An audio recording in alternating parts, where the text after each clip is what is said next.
All right, let's jump right into this. Welcome to today's Explainer.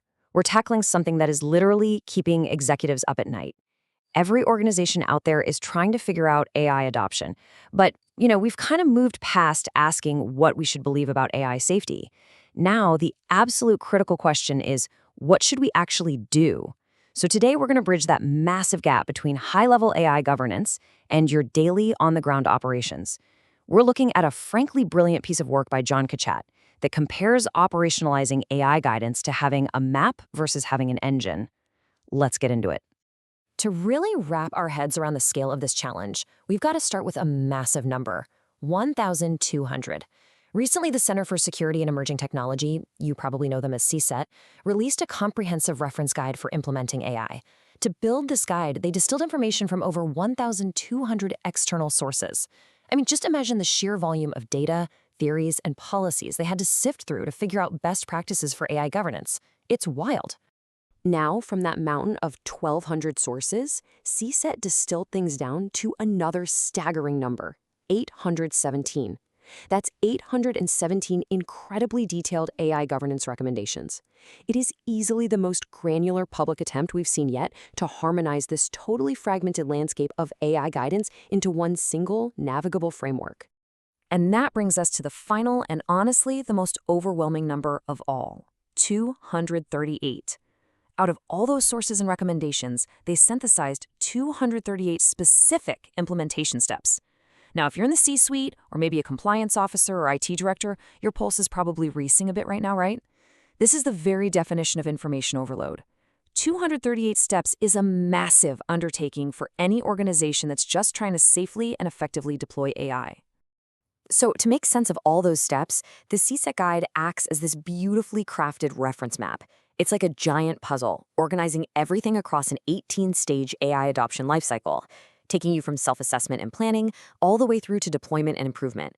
And it cross-references those stages against a 7-level organizational matrix. It perfectly answers all the theoretical questions, the who, what, when, where, and why of AI adoption. It tells a CISO exactly what stage touches infrastructure, and it gives the board a complete end-to-end narrative of AI safety. But guys, here is where we hit a massive roadblock. I really want you to think about this for a second. How on earth do 238 steps survive daily operations? How are your finance, HR, or supply chain teams supposed to absorb a 238-step compliance checklist without grinding their existing, already running operations to an absolute halt? You can't just launch some parallel compliance program that competes with the actual work your company does every single day. CSAT is actually remarkably candid about this limitation. They acknowledge that a reference guide, no matter how brilliantly well organized it is, still depends on the organization itself to build the connective tissue between those 238 steps and the organization's actual already running processes. To use an analogy, CSAT has basically given us a flawless map of the terrain. But a map sitting on a dashboard? It can't drive the car. It lacks a deployment mechanism. Without an engine to physically propel you forward, that beautiful map is just going to gather dust. Now, what's really interesting about this slide is how it visually juxtaposes the theoretical with the operational reality. On the abstract side, we've got the CSET guide, the map.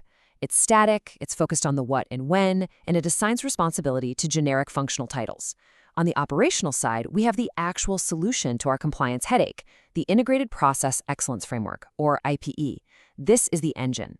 It translates all that generic what and when into process reality, creating a running, measured cycle with specifically owned process steps.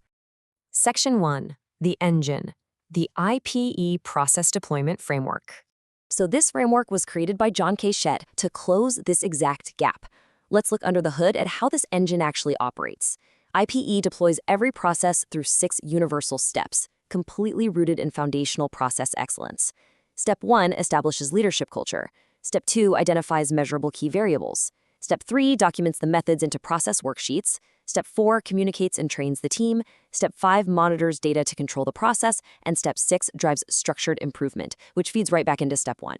So this isn't a one-time launch checklist. It's a closed, self-reinforcing loop that runs continuously. So the absolutely crucial point here is how these two systems interact. Because IPE's 6 steps already govern how your organization sustains literally any process. A new AI recommendation from CSET doesn't need some clunky separate governance track. It simply enters the engine at step 2 as a variable, gets documented at step 3, rolls out at step 4, is monitored at step 5, and refined at step 6. It just hums along right beside every other process your company already runs. Okay, let's break down some of the heavy jargon here and look at the causal architecture that makes this work, starting with step 2's variables. First step is the KIV, or key input variable. In the context of all this AI guidance, this is where CSET's abstract recommendations regarding data quality, provenance, and classification finally get a physical home. IPE turns them into tracked, measurable inputs. And these inputs have strictly defined acceptance criteria that have to be met before a process can even begin. Moving right along the chain, we have the KPV, or key process variable. This is really where the magic happens, during the operation itself. High-level concerns about AI model behavior, alignment, and performance, they're no longer just concepts sitting in a reference guide. They are treated as concrete in-process variables that are actively monitored for variation and drift every single day. Finally, we complete this causal chain with the KOV, or key output variable. This represents the system-level outcomes, the actual business impacts, and the overarching trust measures that the whole chain is built to deliver. By structuring it exactly this way, IPE essentially proves that your AI deployment is working. Rather than just pointing to an external CSET reference as your evidence of good practice, you now have actual in-process measurements proving you are delivering safe, aligned outcomes. And this brilliantly illustrates just how well the translation layer works here. IPE organizes all work into a concrete 3-level process hierarchy: area, activity, and element. Just notice how seamlessly CSET's implementation levels map onto this. Top-level organizational strategy becomes a 1.0 area. CSET's operational steps become 1.1 activities, and granular infrastructure or IT controls, those become 1.1.1 elements. Every single piece of abstract advice finds a precise physical location inside your organization's operating model. And you know what else? This hierarchy solves another massive problem: accountability. The CSET guide assigns its steps to functional titles, like it'll say the CISO should handle this. But that doesn't tell us who is actually doing the daily work.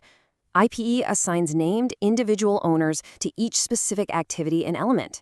It moves accountability away from a generic executive title and locks it directly into an owned, strictly measurable process step. Now, let's see how this builds into something incredibly practical. If you're sitting there worrying that you've got to construct this massive governance structure totally from scratch, relax, you don't. John Cachat and his team have already created these things called IPE Packs. These are sector-specific, pre-built frameworks spanning healthcare, manufacturing, steel, pharmaceuticals, plastic injection molding, and more. They literally already have the area activity element hierarchies built out. You just map the new AI guidance directly onto a proven process model that fits your specific industry.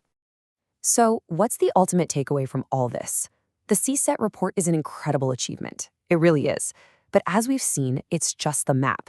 Don't discard the guide, absolutely deploy it. Recognize that you need a mechanism to actually use it. The IPE framework is that vital translation layer. It's the engine that converts a static, overwhelming reference guide into a running, continuously measured process that easily slots right into your daily operations. Which leaves us with one final, critical question to ask yourself as your organization navigates this wild future of artificial intelligence. You've got the map, and now you know exactly where to find the engine. So will your AI guidance just sit quietly in a binder on a shelf, gathering digital dust? Or will you deploy it to actively run and protect your operations? The choice of how you operationalize is entirely up to you. Thanks so much for joining me on this explainer, and keep learning.